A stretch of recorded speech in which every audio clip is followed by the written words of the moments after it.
আসসালামু আলাইকুম বন্ধুরা, কেমন আছেন সবাই? আশা করি সবাই ভালো আছেন, সুস্থ আছেন। আলহামদুলিল্লাহ আমরাও আছি মোটামুটি। তো আজকে আমি তৈরি করেছিলাম ওল দিয়ে আলু দিয়ে মাংস স্বাদে একটা রেসিপি ডিম দিয়ে তৈরি করেছিলাম। আর সেই রেসিপিটাই কিন্তু আজকে আপনাদের সঙ্গে শেয়ার করব। তো প্রথম থেকে শেষ অবধি দেখার অনুরোধ রইল। সবাই প্রথম থেকে শেষ অবধি রেসিপিটা দেখবেন। তো দেখতেই পাচ্ছেন দেখে কতটা সুন্দর লাগছে, কিন্তু খেতেও অনেক সুন্দর হয়েছিল। একবার হলেও বাড়িতে তৈরি করবেন এই রেসিপিটা, দেখবেন অনেক সুন্দর হয়। তো চলুন দেখে নেওয়া যাক আজকের এই রেসিপিটা। তো এই রেসিপিটা তৈরি করার জন্য এখানে মোটা মোটা করে আলুগুলো কেটে নিয়েছি, আর এখানে ছোট ছোট করে ওলটা কেটে নিয়েছি। কেটে নিয়ে ধুয়ে পরিষ্কার করে নিয়েছি। তো দেখতেই পাচ্ছেন আমি কিন্তু পাতলা পাতলা করে কেটেছি, তাতে করে লবণ হলুদ সব ভালোভাবে মশলা ভিতরে ঢুকবে, আর কিন্তু একটুও মুখ চুলকাবে না। তো তার জন্য এভাবে কেটে নিয়েছি। এখন আমি এগুলোকে হালকা সিদ্ধ করে নেব। তো তার জন্য এখানে জল দিয়ে দিলাম, আর জল দিয়ে দিলাম হলুদ, যাতে কালারটা চেঞ্জ হয়ে না যায়, মানে কালো হয়ে না যায়। তার জন্য চেঞ্জ করে হলুদ দিয়ে দিয়েছি, তারপরে সিদ্ধ করে নিয়েছি। আর এখানে আমি 2টা ডিম দিয়েছি, দিয়ে সিদ্ধ করে নিয়েছি। ডিমটা একসঙ্গে রান্না করব তার জন্য। তো সবগুলো সিদ্ধ হয়ে গেছে আর আমি তুলে নিয়েছি। আর এখন কড়াই দিয়ে দিয়েছি। কড়াইয়ে আমি দিয়ে দিচ্ছি এখন ওল আর আলু, যেটা ভেজে রেখে সিদ্ধ করে রেখেছি, সেটাকে এখন ভাজা ভাজা করে নেব তার জন্য। তো কড়াইয়ে আমি বেশ পরিমাণে তেলটা দিয়ে দিয়েছি, দিয়ে ওল আর আলু ভালোভাবে লাল লাল করে ভাজা ভাজা করে নিয়েছি। দেখতেই পাচ্ছেন সুন্দর করে ভাজা ভাজা করে নিয়েছি। এখন আমি তুলে নিয়েছি, আর ডিম দুটো হলুদ মাখিয়ে লবণ মাখিয়ে ভেজে নিচ্ছি। তো দুটো ডিমই আমি সুন্দরভাবে ভেজে তুলে নিয়েছিলাম। তো এটা দেখতে পাচ্ছেন সুন্দরভাবে ভাজা হয়েছে, তুলে নিয়েছি। আর এখন আমার মশলাটা রেডি করার পালা। তার জন্য এখানে 2টা এলাচ, 2টা দারচিনি, 2টা তেজপাতা দিয়ে দিলাম। দিয়ে এখানে আদা রসুন জিরার পেস্ট দিয়ে দিলাম। দিয়ে ভালোভাবে মশলাটাকে কষিয়ে নিচ্ছি। মশলাটা হালকা হালকা কষা হয়ে গেছে। এখন আমি দিয়ে দিলাম 2টা টমেটো। 2টা টমেটো দিয়ে দিয়েছি, যেহেতু এখানে ওল দিয়েছি আর ওলে একটু কুটকুটা ভাব থাকে।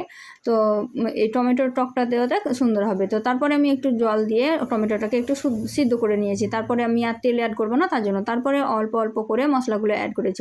প্রথমে দিয়ে দিয়েছি হলুদ গুঁড়া, লঙ্কা গুঁড়া, জিরা ধনিয়ার পাউডার। তারপরে ভালোভাবে মশলাটাকে কষিয়ে নিলাম। তারপরে দিয়ে দিলাম ভেজে রাখা ওল আর আলু, দিয়ে ভালোভাবে কষিয়ে নিব। এই কষানোটা কিন্তু ভালোভাবে করতে হবে, তাহলে কিন্তু কালারটাও সুন্দর হবে, খেতেও কিন্তু দুর্দান্ত হবে।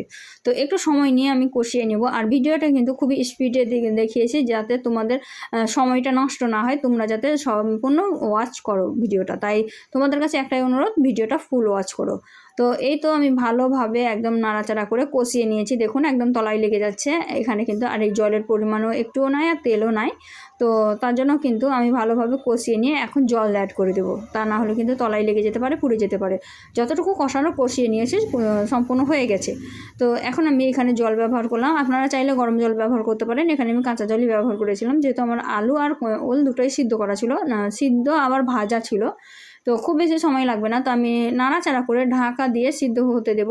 তো তার আগে আমি ডিম দুটো দিয়ে দিলাম, দিয়ে আমি ঢাকা দিয়ে দিয়েছিলাম। ঢাকা দিয়ে সিদ্ধ করে নিয়েছি। তো তারপরে আমি অল্প পরিমাণে চিনি ছড়িয়ে দিলাম, এতে করে কালারটাও সুন্দর আসে আর স্বাদটাও কিন্তু খুব সুন্দর আসে। তো এটা অপশনাল, আপনারা দিতে পারেন নাও দিতে পারেন। তারপরে কিন্তু 2 মিনিট পরে নামিয়ে নিয়েছিলাম। নামিয়ে কিন্তু আমি একটা পাতিলে আজড়িয়ে নিয়েছিলাম, সেটা আপনাদেরকে দেখানো হয়নি। তো এখন আমি আপনাদেরকে দেখাচ্ছি একটা বাটিতে পরিবেশন করে। তো দেখেই বুঝতে পারছেন যে কালারটা কত সুন্দর হয়েছে, আর ভিতর পর্যন্ত মশলাগুলো খুব সুন্দরভাবে ঢুকেছিল, আর দেখতেও কিন্তু খুব সুন্দর হয়েছিল। তো এই একটা রেসিপি দিয়ে কিন্তু সম্পূর্ণ ভাত খেয়ে নেওয়া যাবে। লুচি রুটি পুরি যার সঙ্গেই খাবেন তার সঙ্গেই কিন্তু জমে যাবে। তো একবার হলো বাড়িতে তৈরি করবেন, আর যদি তৈরি করে থাকেন অবশ্যই লাইক শেয়ার কমেন্ট করে দেবেন। আর এই ধরনের আর নিত্য নতুন রেসিপি পাওয়ার জন্য আমার চ্যানেলটিকে অবশ্যই সাবস্ক্রাইব করে দেবেন। আজকের ভিডিওটি এই পর্যন্ত, দেখা হবে এই ধরনেরই আরও নিত্য নতুন রেসিপি নিয়ে পরবর্তী ভিডিওতে। ততক্ষণ সবাই ভালো থাকবেন, সুস্থ থাকবেন, আর আমার জন্য একটু দোয়া করবেন। খোদা হাফিজ।